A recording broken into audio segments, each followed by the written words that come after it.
The presentations have all been presented, the new characters have been revealed, and all the brand new games have been announced. The Nintendo Direct E3 2018 is finally over and out in the world, and while it might not have been as long as some other companies' E3 presentations, there was still so much brand new information jam-packed into the 45 minutes that we did get.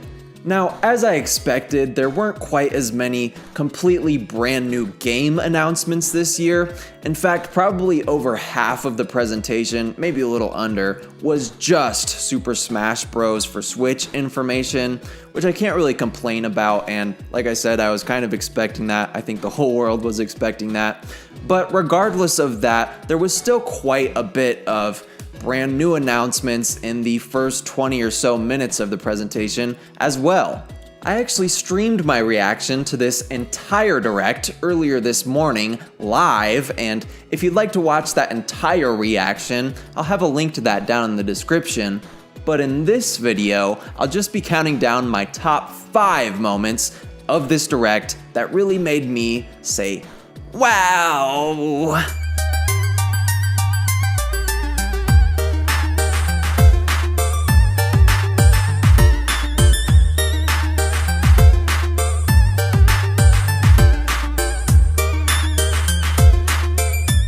I feel like I personally might be a whole lot more excited than the rest of the world about this first announcement that I want to talk about, but for me it really was one of the highlights of the presentation, and that is that Octopath Traveler is getting a second demo in just 2 days, which will be about a month before its release.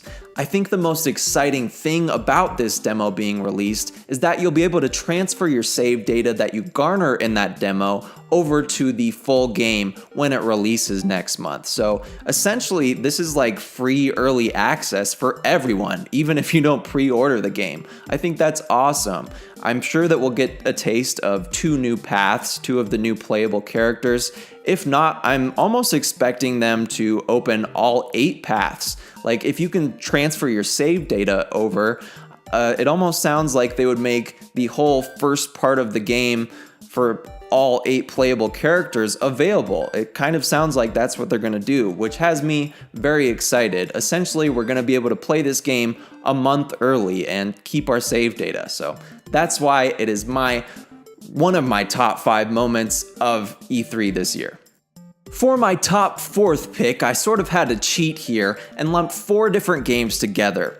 Not because they're anything alike, but just because all 4 of these games are being released today, or at least within the next couple of days. And those are all Fortnite, Hollow Knight, Paladins, and once again I have to throw it in there, the Octopath Traveler demo. Those are all going to be released within the next couple of days of this presentation, which creates so much more excitement.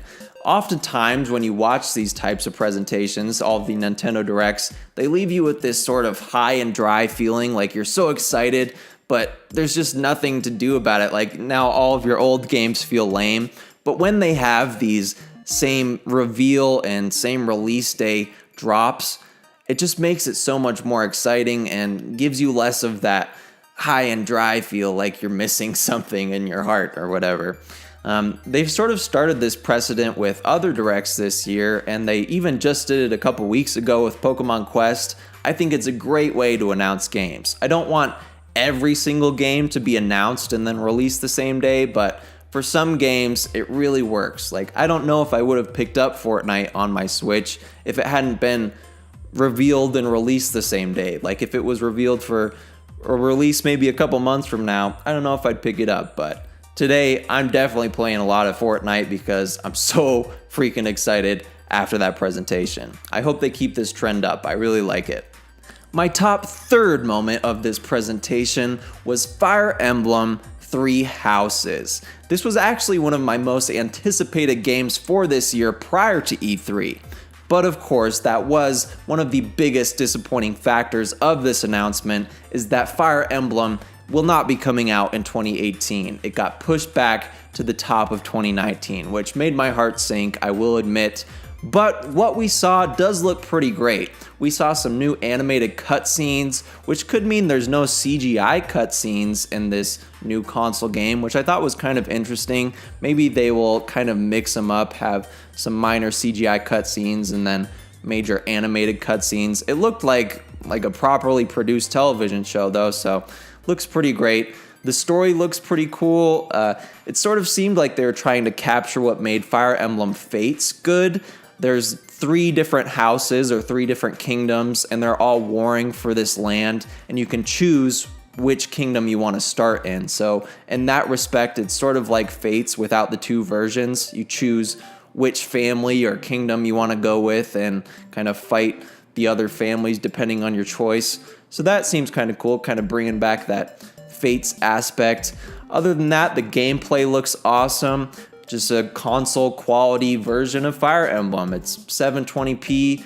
It's kind of similar to what we saw with Radiant Dawn or Path of Radiance, but like I said, it's HD. Looks great. One new mechanic that I thought I saw was the ability to move like this crowd of people as a single unit. I didn't really get to really go in depth with that. They kind of showed it for a quick 5 seconds, but it looks like there could be this new crowd 1 unit type of feature. Looks pretty cool, but either way, I am still super excited even though it's not coming in 2018.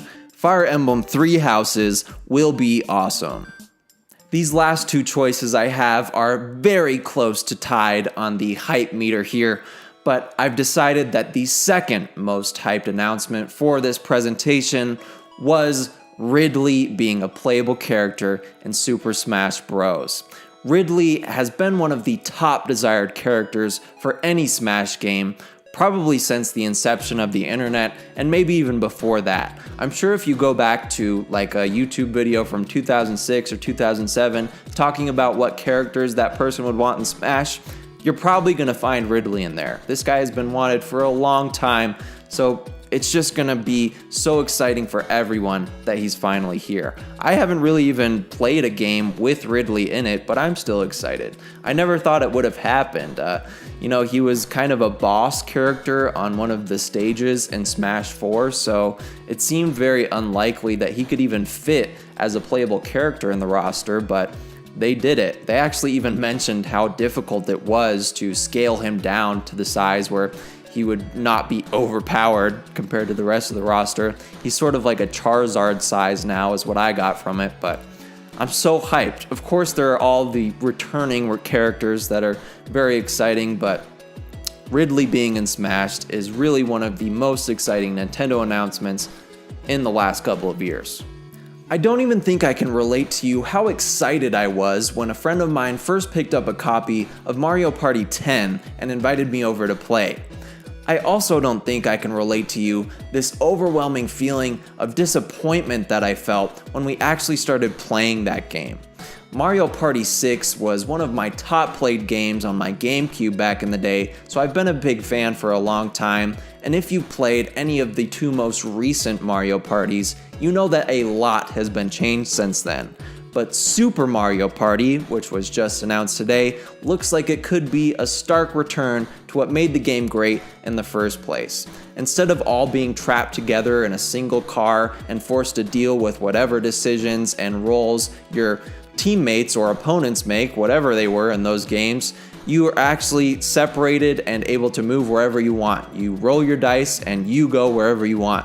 We're back to that competitive gameplay. Hopefully we get all those power-ups. You can throw some traps on spaces to trap your opponents. I hope all that's back.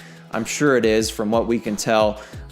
It's going to have 80 plus new mini games, all perfectly tailored for the Switch that they've been working on. Each playable character is going to have their own specific dice block, which I'm not sure if that means each specific character's dice block will have a different effect, like a unique effect. That could be cool.